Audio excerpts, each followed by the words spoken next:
जादुई पेड़ की कहानी। एक गांव में राम और सोम नामक दो भाई रहते थे। बड़े सोम को व्यापार में अच्छी कमाई होने से वह अमीर बन गया और छोटा राम तो बिना बारिश से फसल नष्ट होने के कारण गरीब ही रह गया। सोम इतना कमाने पर भी राम के किसी भी मुश्किल में सहारा नहीं दिया। एक दिन राम काम ढूंढने के लिए शहर जाने का निर्णय लिया और रास्ते में खाने के लिए कुछ बना कर देने को अपनी पत्नी से कहा। तब उसकी पत्नी ने घी से बनाई हुई लड्डुओं को एक पोटली में बांधकर राम को दिया। वह लेकर चलता हुआ राम जंगल के रास्ते चल पड़ा। शहर में शाम तक घूमा, पर कहीं काम न मिलने पर निराश होकर पीछे मुड़ गया। घूम घूम के सफर करने पर वह बहुत ही थक गया और विश्राम करने के लिए जगह ढूंढने पर उसे नदी के पास एक पेड़ दिखा। उधर जाकर उस पेड़ पे अपनी लड्डुओं की पोटली लटकाकर पूरी रात उधर ही सो गया। सुबह उठने तक पूरा पेट भरा हुआ और बड़ा सा बन गया था। उसकी लड्डुओं की पोटली भी बहुत ऊंचाई पे दिखी। राम चौंक गया और उधर से गुजरने वाले एक स्वामी जी को पूछने पर कहा, यह एक अजीब सा जादुई पेड़ है। यह पेड़ पूरा दिन बड़ा रहता है और शाम को झुककर छोटा बन जाता है। वह सुनते ही राम ने शाम तक फिर से वही रहने का निर्णय लिया और नदी में थोड़ा पानी पीकर फिर से सो गया। उसी समय में जंगल में घूम रहे अच्छे वाले भूत को लड्डुओं की खुशबू आई। वह पोटली खोलकर उन लड्डुओं को खुशी से खा गया और उधर ही सोया हुआ राम के गरीब स्थिति को देख पोटली में एक डब्बा रखकर चला गया। राम के उठने तक शाम हो गई। फिर से पेट झुककर छोटा बन गया। लड्डू खाने अपनी पोटली को लिया और खोला तो पोटली में एक छोटा सा डब्बा दिखा और उसमें सोने के सिक्के मिले। आहा, इतने सोने के सिक्के! अब मेरी सारी मुश्किल हल हो जाएंगे। ये सब उस जादुई पेड़ की महिमा है। सोचकर बहुत ही खुशी में घर आया और अपनी पत्नी को सोने के सिक्कों की डिब्बा देकर पूरी बात बताया। छोटे भाई के भाग्य जानकर बड़ा भाई को जलन हुई। उसे पूछकर पूरी बात जान गया और अपनी पत्नी को लड्डुओं की पोटली बांधने को कहा। वह उससे भी ज्यादा सोना आना चाहिए करके उसने दुगनी लड्डुओं की पोटली बांधकर पति को दी। वह लेकर सोम छोटे की कही हुई नदी पर पहुंच गया। वह उस अजीब सी जादुई वाली पेड़ को पोटली लटकाकर सो गया। फिर से अच्छा भूत उधर आया। फिर उसे लड्डुओं की खुशबू आई। उधर आकर देखा और कहा, इसे गरीब स्थिति में देख भाग्य का डब्बा दिया तो वही काफी समझने के बजाय लालच में फिर से आया। सोचकर लड्डू खाया और फिर से उस पोटली में डिब्बा रखकर चला गया। वह शाम को उठ के देखने तक पोटली में एक डब्बा था। इस डिब्बे को अभी नहीं खोलूंगा। घर जाकर मेरी पत्नी के सामने खोलूंगा। इसमें सोने को देख उछल पड़ेगी। सोचकर जल्दी घर जाकर पत्नी को डब्बा दिखाया और उसके सामने ही डिब्बा खोला। और क्या था? उसमें से दो भूत रस्सी पकड़ के आकर दोनों पति पत्नियों को 20-20 लगाकर पटक पटक के मारकर फिर से डिब्बे में चले गए। उस डिब्बे को ले जाकर नदी में फेंक दिया। इससे उस गांव में सोम की थोड़ी सी बची हुई इज्जत भी चली गई। इस कहानी की शिक्षा है कि इंसान को आस होना गलत नहीं, पर लालच नहीं होना चाहिए। छोटे की होशियारी। भीमपुर नामक गांव में चंदू नाम का लड़का रहता था। वह उम्र में छोटे होने के बावजूद पढ़ाई, खेल कूद सब में पहले रहता था। किसी भी काम को आसानी से कर लेता था, फिर भी अपने आप की बड़ाई कभी नहीं करता था।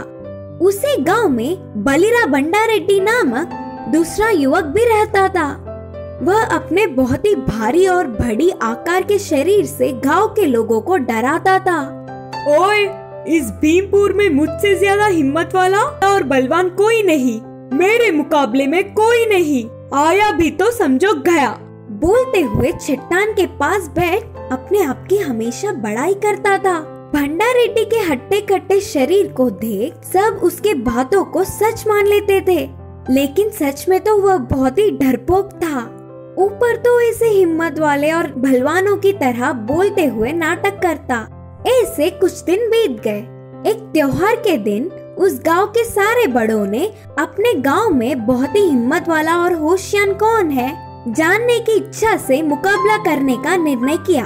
तब गांव में सबसे बड़े आदमी ने कहा, मुकाबले के अनुसार उस गांव को छूते हुए एक घने जंगल से आधी रात को चलना शुरू करना है और सुबह तक जंगल के उस पार के गांव में पहुंचना है। प्राणों को बचाकर बाहर निकलने वालों को मुकाबला जीतने पर 1 लाख का इनाम है। मुकाबले के नियमों के अनुसार इस जंगल में भाग लेने वालों को सिर्फ जंगल से ही जाना होगा। उनकी रक्षा में एक तलवार और एक भाला देके भेजेंगे। भाग लेने वालों को किसी भी प्रकार की जंगली जानवर या जहरीली जानवरों के मारने पर गांव के बड़ों या लोगों का इसके जिम्मेदार कोई भी नहीं होंगे। इस मुकाबले में भाग लेने वाले कोई भी तैयार है क्या? करके गांव के बड़े के पूछने पर प्राण खोने के डर से कोई आगे नहीं आया। इतने में भंडारेड्डी के अकेले ही आगे आने पर सब साइलेंट हो गए। मुकाबले के लिए और कोई तैयार है क्या? करके फिर से बड़ों के पूछने पर छोटू चंदू भी भाग लेने के लिए आगे आने पर सब चौंक गए। ये काम उतना आसान नहीं। करके बड़ों के समझाने पर भी मैं भी कोशिश करना चाहता हूँ बोलकर चंदू आत्मविश्वास के साथ बोलने पर सब मान गए। आधी रात को 12 बजे को मुकाबला शुरू हुआ। भंडारेड्डी और चंदू को जंगल में एक दूसरे से दूर अलग अलग प्रांतों से मुकाबले के लिए तैयार किया।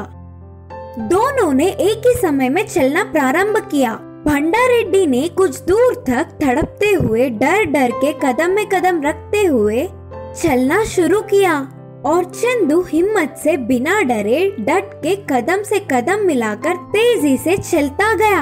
दोनों जंगल में कुछ दूर चलते ही इतने में भाग की आवाज, शेर की गरज सुनने पर भंडारेड्डी डर के कांपने लगा। पास के एक बड़े पेड़ पर चढ़ के बैठ गया। चंदू भी पहले थोड़ा डर गया, फिर भी हिम्मत जुटाकर अपने पास की तलवार से भाले पर जोर जोर से आवाज करके मारता हुआ होशियारी से आगे बढ़ने लगा।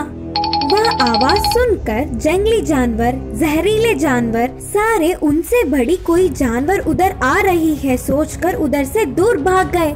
आखिर में चंदू सुबह होने से पहले ही जंगल के उस पार के गांव में पहुंच गया। मुकाबले के साथ साथ 1 लाख का इनाम भी जीत गया।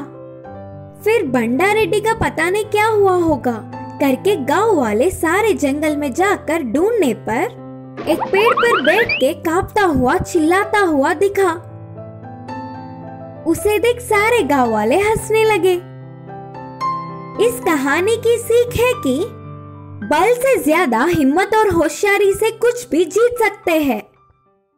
सोने की कबूतर की कहानी। एक गांव में रंगा और कांतम्मा नामक पति पत्नी रहते थे। उनका बहुत ही बड़ा परिवार था। रंगा जितना है उतने में ही चलाने वाला था, पर कांतम्मा ऐसी नहीं थी, लालची थी। ऊपर से पति को भी अपने हिसाब से चलाती थी। रंगा रोज गांव के पास के जंगल में जाकर लकड़ियां काटता। पूरे दिन मेहनत से काटी हुई लकड़ियों को सारे बांधकर घर ले आता और कांतम्मा उन्हें बेचकर पैसे कमाती थी। ऐसे कमाई हुए पैसों से ही परिवार चलता था। एक दिन रंगा लकड़ियों के लिए जंगल आया। उसे उधर एक जगह पर शिकारी के जाल में एक सोने की कबूतर फंसी हुई दिखी। उस कबूतर को देख रंगा को दया आई और उससे जाल से छुड़ा दिया। तब वो कबूतर ने कहा, तुमने मेरी जान बचाई है, बोलो तुम्हारे किसी भी इच्छे को पूरी करूंगी। अच्छा, तो फिर मेरी पत्नी से पूछकर मांगूंगा। कबूतर से बोलकर तेजी से घर आया। अपनी पत्नी को सोने के कबूतर को बचाने से लेकर उसके वरदान तक पूरी बात बताई। हमें अच्छा भोजन खाए हुए बहुत दिन हो गए। तुम तुरंत जाकर तरह तरह के आहार मांगो। पत्नी के कहने पर रंगा जाकर अच्छा भोजन चाहिए करके मांगा। उसके इच्छा के अनुसार बहुत सारे तरह तरह के आहार कबूतर ने दिए। उस दिन दोनों पति पत्नी अच्छे से खाए। वह सोने की कबूतर कभी भी कुछ भी आकर मांग लो करके बोलने पर पत्नी के कहने पर रंगा एक बार जाकर अच्छे अच्छे कपड़े मांगा और फिर दूसरी बार जाकर एक बड़ी सी बंगला भी मांगा। इससे समय बीत गया। बंगले में रहने वाली कांतम्मा को पूरे घर को सोने और पैसों से भरने की इच्छा जागी। रंगा के पूछने पर सोना पैसे भी देखकर वह इच्छा भी पूर्ण किया। और थोड़े दिन बाद कांतम्मा को विचित्र इच्छा जागी। रंगा बिना कुछ सोचे समझे भागता हुआ आकर कहा, मेरी पत्नी ने चांद और सूरज को हमारे घर में ही रखने का इच्छा मांगा है। तब तक वह आशा से लालच में बदलने पर भी सारे इच्छाओं को पूर्ण करने वाली उस सोने के कबूतर को यह इच्छा सुनते ही बहुत गुस्सा आया। चांद सूरज को अपने घर में रखने की कितनी मूर्ख इच्छा है सोचकर, ठीक है तुम्हारी पत्नी की इच्छा जल्द पूर्ण होगी, जाकर देख लो, बोलकर कबूतर गायब हो गई। रंगा के लौट के आने तक सोने की कबूतर की दी हुई सारी चीजें भी गायब हो गए और कांतम्मा पेड़ के नीचे बैठकर रोती हुई दिखी। इस कहानी की सीख है कि लालच बुरी बला है।